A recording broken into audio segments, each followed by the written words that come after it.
300 বছরেরও বেশি পুরনো এই বটবৃক্ষের কারণে অস্বাভাবিকভাবে দুই ভাইয়ের প্রাণ চলে যায়। দুই ভাইয়ের জমির উপরে এই বটবৃক্ষের কিছু শাখা পড়েছিল, কিন্তু তারা চেয়েছিল তাদের জমির উপরে যেন এই বটগাছের কোনো শাখা না পড়ে, তাই তারা সেই শাখা কেটে ফেলতে চেয়েছিল। কিন্তু গ্রামের সবাই তাদেরকে সতর্ক করেছিল তারা যেন এই কাজ না করে, যদি করে তাদের মৃত্যু পর্যন্ত হতে পারে। এমনকি স্বপ্নবার্তার মাধ্যমেও তাদেরকে একই কথা বলা হয়েছিল, কিন্তু তারা কারো কথায় কান্না দিয়ে সেই শাখাগুলো কেটে ফেলেছিল। সেই শাখা কেটে বাড়ি যাবার পথেই এক ভাইয়ের মৃত্যু হয়, আর এক ভাইয়ের মৃত্যু হয় বাড়ি পৌঁছানোর পর রক্তবমি করে। এমনই জনশ্রুতি আছে এখানকার স্থানীয় বাসিন্দাদের মধ্যে। ওই এটা কইছে বুড়ো বুড়িতে এই গাছ কাইটিয়া এই দুই ভাই এখানে আলস হয়েছে, তারে নাকি স্বপ্নেও দেখাইছে তোর এই জমিতে যে ফসল হয়।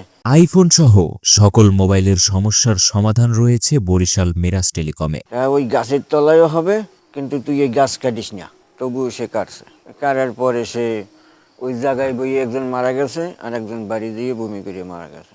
শুধু এই জনশ্রুতি নয়, স্থানীয়দের ভাষ্য অনুযায়ী এই গাছের আরও একটি অবাক করার মতো বিষয় আছে। এই বটবৃক্ষের বয়স 300 বছরের বেশি হলেও এর মূল উৎপত্তি স্থল বা গোড়া এখন পর্যন্ত কেউ খুঁজে পায়নি। এই বটগাছ ঘিরে নানা রহস্য। আজও পর্যন্ত এই বটগাছের কোথায় গোড়া কেউ এখন পর্যন্ত খুঁজে বের করতে পারে নাই। আর এই বটগাছ ঘিরে অনেক রহস্য। এই বটগাছের পাতা আগে ছিঁড়লে মানুষ কষ খেয়ে ফেলতো। সবার একটা বিশ্বাস ছিল যে এই পাতা যদি কেউ ছিঁড়ে তাইলে হয়তোবা সে মারা যেতে পারে। এজন্য কেউ ভুলবশত যদি পাতা ছিঁড়তো তাইলে সে ওই বটগাছের পাতার কষ খেয়ে ফেলতো। বরিশাল সদর উপজেলার চরমুনাই ইউনিয়নের রাজারচর গ্রামের এই বটগাছ এখন আর শুধু একটি সাধারণ বটগাছ নয়।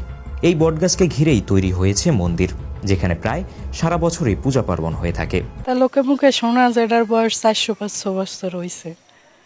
এখানে নানান ধর্মীয় অনুষ্ঠান হয়, 12 মাসই হয়। ফাল্গুন মাসে কীর্তন হয়, তারপরে বৈশাখ মাসে অক্ষয় তৃতীয়া হয়, তারপরে রথযাত্রা হয়, দোল পূর্ণিমা, ঝুলন সবই হয়। এখানে শুধু হিন্দু বা সনাতনী ধর্মের লোকজনই নয়, বরং অনেক দূর দূরান্ত থেকে মুসলিম সহ বিভিন্ন ধর্মের লোকজন এসে থাকে। যে জায়গায় আসলে অনেক মানুষই সে জায়গায় আসলে উপকার পায়, সে জায়গায় আসলে এই জায়গারই অনেক মানুষই ভক্ত হয়। সেই জায়গা মুসলমান হোক হিন্দু হোক সবই আসে। এখানে জায়গাটা অনেক সুন্দর, তার জন্য ঘুরতে আসে।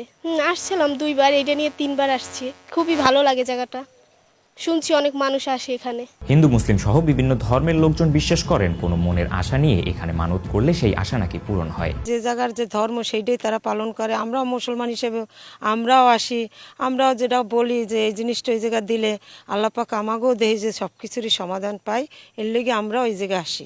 স্থানীয়দের বিশ্বাস এই গাছের নাকি ঐশ্বরিক ক্ষমতা আছে। মনে ভক্তি নিয়ে এই গাছের কাছে কিছু চাইলে তা পেতে সাহায্য করে এই গাছ। অনেক লোকজন আসে, তারপরে এই জায়গায় মানত করে, চুল ফেলাইতে আসে মানত পূর্ণ হইলে। যাদের বাচ্চা হয় না তারা সেই জন্য মানত করে, আবার যাদের বিয়ে চুরা হয় না তারাও মানত করে, পূরণ হইলে টাকা পয়সা দিয়ে যায়। এটা অনেক জাগ্রত বটগাছ। মানুষ এখানে আসে, মানত করে এবং তাদের সে মানত সফল হয়। যে যে মানত করে সেইটাই ভালো হয়। হের লেগিয়া মানত করলে দান দেয়ান করে, আবার ওই স্নান করায়, আবার মানত করে।